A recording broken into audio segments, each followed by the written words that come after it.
settle. What will that do? So it is an indictment of the bar, the bench, everybody. What would you advocate for reforms? I think, to my mind, for reforms, all players in the justice sector must come together. Let's take it from the filing stage. Quickly, you file a process, then you serve. Take it from the service stage. You employ the services of belief, who by law is an agent of the court. Then he files the process, he serves the process, then you get to court. Then you wait, only for you to have waited for maybe a couple of hours, and then only for you to be told that there's no proof of service, there's no evidence that the other side had been served. You are mobilized for service. There must be a way that a reform that will be in place that upon you having served, you must avail me a copy, so that I can file it because it's my application. And then after I file it, and then I know that for sure, number one, even when you are filed, even when the proof of service is there, you don't know the caliber of person served. I have a matter where I'd engaged the services of the court belief, and then only for, by the time we got to court and we discovered that it was a sheriff that was served. And I said to myself that I couldn't go on. I told my lord that I couldn't go on because a sheriff is not, it doesn't, a cook, it doesn't fall within the category of persons recognized to be principal officers of the company. So even if he had just said that he had dropped it in the premises, it would have even have sufficed. But what am I trying to say? There must be a regime where you remove all those little bottlenecks. That's number one. Number two, some rules have now incorporated a situation where you file preliminary objections and then you urge the court to take it together. You still see with the main application. You see some other counsel, and they will still cite cases that look, what they are seeking is that look, it borders on the jurisdictional competence to even look at it. That even when the law is very clear that the court has jurisdiction to inquire whether or not it has jurisdiction, they will still prefer it to be taken without the substantive suit, even in matters originated by or commenced by originating summons. I mean, because the rules and the law is not clear on it. In Senate President and in Zerebe, the Court of Appeal said it is preferable to be taken together. You know what? Is it give the judge some laxity, some discretion as to what to do. The Supreme Court has come up in a number of cases now that, listen, even where the jurisdiction of the court has been, or even where some objection has been raised, decided on the merit. Let both come up, so that you are able to reduce the bottleneck. Then you go to some courts. Either the judge will allow counsel to waste his or her time. Fortunately and unfortunately, lawyers know where they can play those tricks. So we need more reform-minded judges. We need a reform of the rules. These are the things I understand you to be saying. I think by and large, we need judges who understand, one, law. We need judges who understand procedure. And then we need a disciplined bar. That's all. A disciplined bar. And then we need to know that where cases of indiscipline have been reported, action will be taken. We need to expand the frontiers of misconduct. I'll tell you a classical example.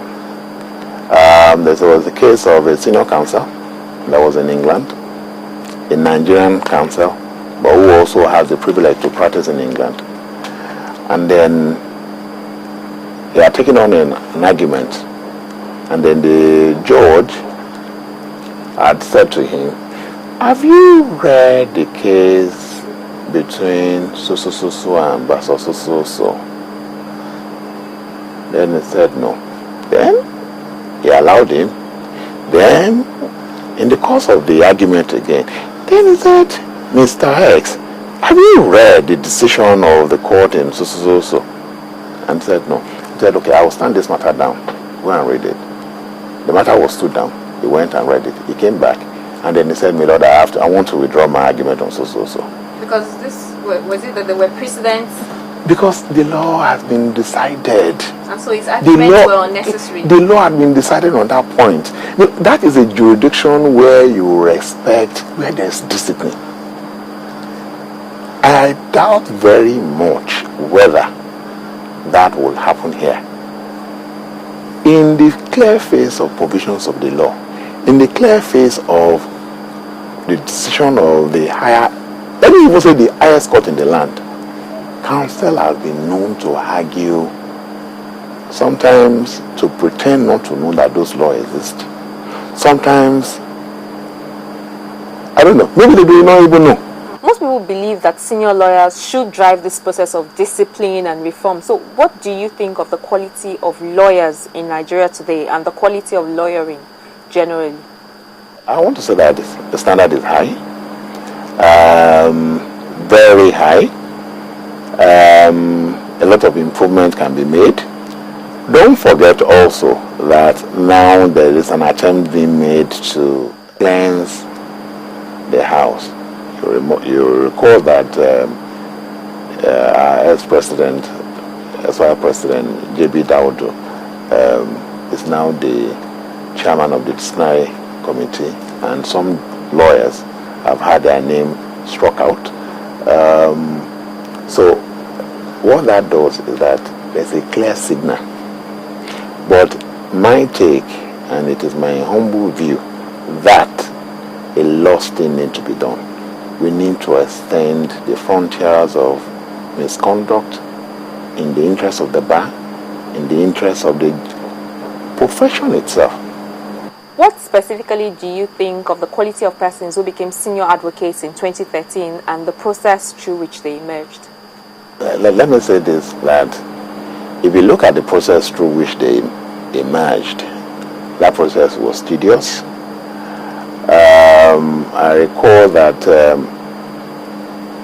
the Fed shortlist had over 100 candidates, and then it was pruned down to maybe initial 40, and then out of the 40 or 30, then another 15 emerged. So in that kind of process, you cannot but have the best.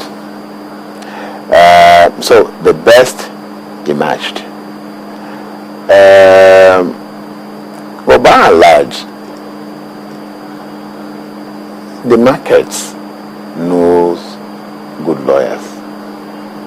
By and large, the market knows good lawyers.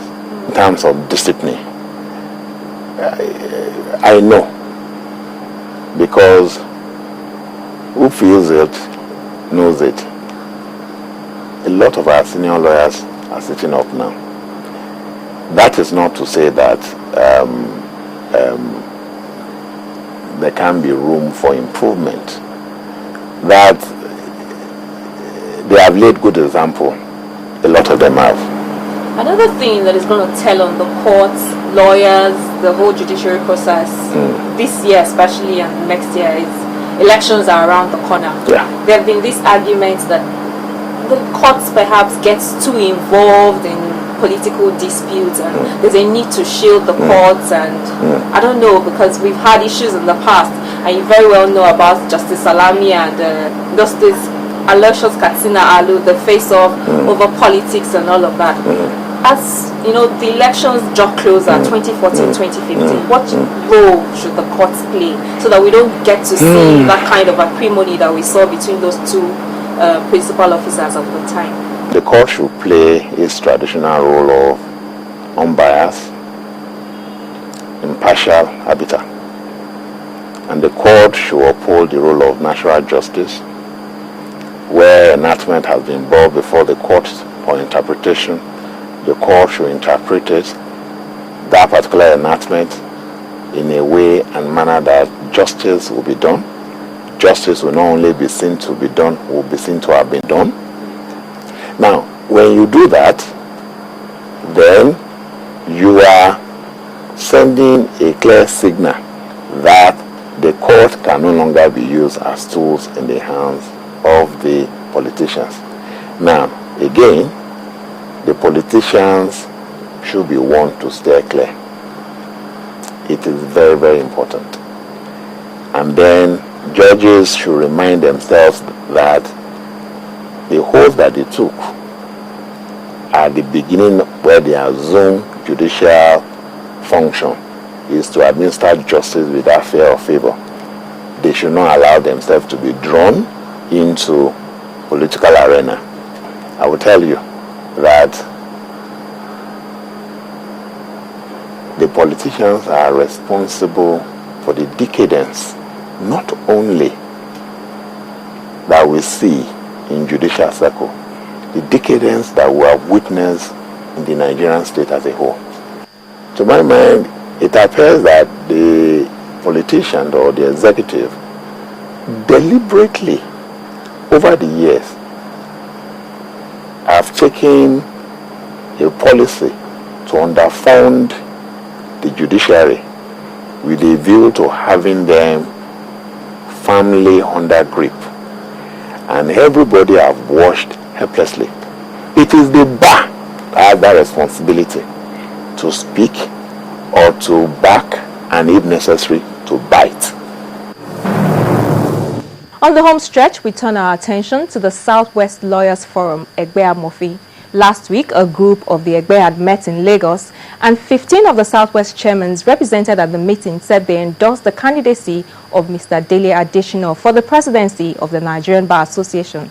Now, after we went on air with that story, another group of the Egbe, which met in Ibadan on the same day the Lagos group met, sent to Law Weekly a communique from their own meeting. In attendance at the meeting were 386 members drawn from all the 25 NBA branches of the Southwest. This number includes 2 past presidents, 14 senior advocates of Nigeria, and 12 branch chairmen and their secretaries. After the review of the minutes of the last meeting held in Abeokuta, the leader of the Egbe, who doubled as the chairman of the meeting, Chief Bandele Aiku, SAN, and other members present dissociated themselves from the activities of the splinter group, which met in Lagos. They reaffirmed the support and recognition to the Egbe Amofi led by Chief Aiku. After exhaustive deliberations, the following resolutions were passed at the meeting. The Egbe Amofi dissociates itself from the resolutions reached at the factional meeting of the splinter group, which adopted Senior Advocate of Nigeria Dele Adesina as the nominee of the Southwest for the next NBA presidential elections in 2014. A reconciliation committee chaired by Chief Adegboyega Awomolo SAN was set up to reconcile the splinter group with the mainstream Egbe Amofi and report back within 2 weeks. A new screening committee chaired by Chief Mrs. Priscilla Akuye SAN was also set up. The Egbe ended with a call to its leaders, patrons and branch chairmen to stand together and close ranks to resolve all lingering disagreements. That is the program for today. If you missed any part of it, be sure to log into www.youtube.com/channelsweb. You can interact with me via Facebook, email, or Twitter. I'm Shola Shayeli. Thank you for watching.